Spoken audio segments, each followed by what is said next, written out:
Our perceptions of this reality around the globe are totally different. This is what I think contributes to a lot of the misunderstandings and diaspora wars and things of that nature. Okay. I'm going to share with you a snip of a conversation that I had with someone either in Cameroon or Congo that was born there but now lives in the UK. Okay. And this snip right here led to a really deep discussion. I'm going to start off by saying this about this clip. We cannot control everything that someone else says about us. We can only control what we choose to believe. So, first, I want to talk about this hypersexualization of racially black people. This hypersexualization of racially black people around the globe was not caused by racially black people. It is also not the fault of black Americans who are both ethnically and racially black. It is not our fault, this hypersexualization of black people.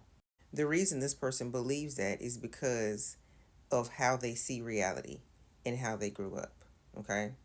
They have not, they don't know history. They only start history at when they open their eyes. And whatever they learned in their lifetime, that's what it is. This is not true.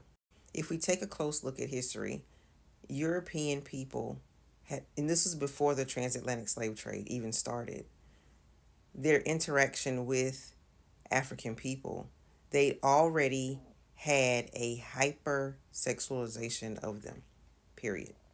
The hypersexualization of African people throughout history only increased. This not only pertained and pertains to black women, but it also pertained and pertains to black men. A brief history of the hypersexualization of black women. Before Europeans even traveled to Africa, they'd already formed an erotic narrative about African people from imperialist travelers. This false notion, already embedded in the minds of Europeans, enabled the distortion of events they observed once they arrived in Africa. When Europeans arrived, they saw African people's practices, such as tribal dances and wearing minimal clothing due to the hot environment. They concluded that these factors had something to do with African people being sexually lewd. These misconceptions about African people being less evolved or having inferior natures were taken as facts, allowing slavery to be justified for centuries to come. The article goes on to talk about the term Jezebel, and they would use this concept on African women or African descended women. And this term would mean promiscuous, and this would justify their actions going on through the slave trade. Those actions being the obvious graping and utilizing black women's bodies for their own desires. The same thing for racially black men and boys. This continues how they perceive African people. To this very day, Europeans go over to places such as Senegal to where they search out young boys or young girls to do whatever they want to them. This also happens in East Africa. This is commonplace. So it is not the young African girl's fault or the young African boy's fault that this is happening. These are adults who view them as sexual objects. So much so that in many places it's become a way of life for many of the racially black adults that live there. This is all over the globe. Therefore, going back to what the guy said in my inbox, he believes that this is all because of black Americans. It is not. This has always happened, but his limited view of history, his limited knowledge of history, and his limited knowledge of what has actually happened on the African continent makes him only look at black Americans to blame black Americans. This is false. His attention is always on black Americans. Instead, he needs to look at what happened and why even black Americans were treated this way when our ancestors were taken off and sold off the continent of Africa, and what happened to us here. It's not the fault of the Black American.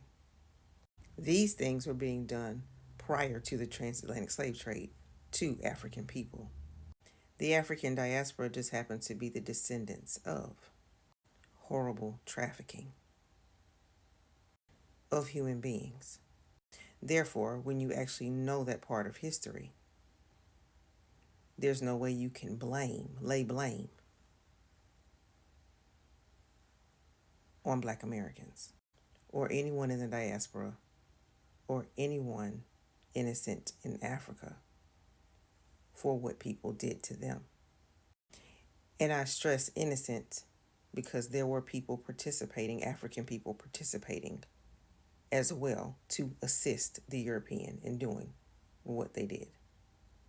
Another example I'm going to give, because he also mentioned that Black Americans are the worst portrayed. Again, the only thing you can do is believe what someone else is saying. We cannot control what they say. Okay? Watch this.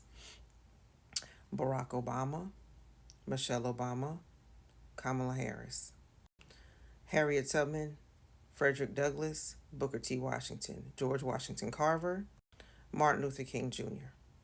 All of these people are racially black.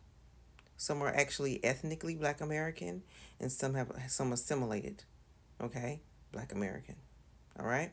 Now, present day, Vice President Kamala Harris is being called everything but a child of God by people who are trying to shape a narrative about her. Kamala can't stop them from doing that. This is a free country. They call her a failure. They call her a bum. They call her everything in the book. They call her and everything else. There are people who will believe it. There are people who know it's not true. The facts. They say that, she did not pass her test for her to become an attorney or a prosecutor. She was attorney. She was a prosecutor, attorney general. Anything she does to a racist and to some Black people who are still caught and trapped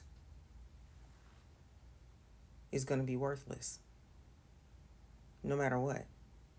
They will look and look and look and look and look until they find something. Meanwhile, you have Trump, who is a convicted felon, 34 counts, raped someone, defrauded millions of dollars from college students, and yet his crimes never stick on his entire ethnic group. His crimes never stick. The crimes of some of the worst crimes of humanity never stuck, it seems, to white America. Okay? And I'm going to stress the guilty ones. I'm not talking about the innocent ones. But every single nitpicky negative thing is associated with us instead of looking at all the great things. It's bypassed. This is a product. This type of thinking is not a product of fact. It's a product of brainwashing. And many people, such as the commenter or the one who was in my inbox, he doesn't realize what he's doing.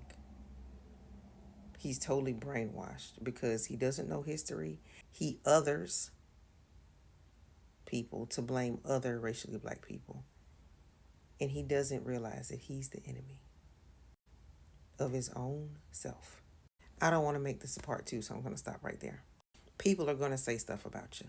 It doesn't mean it's true. What matters is what you believe.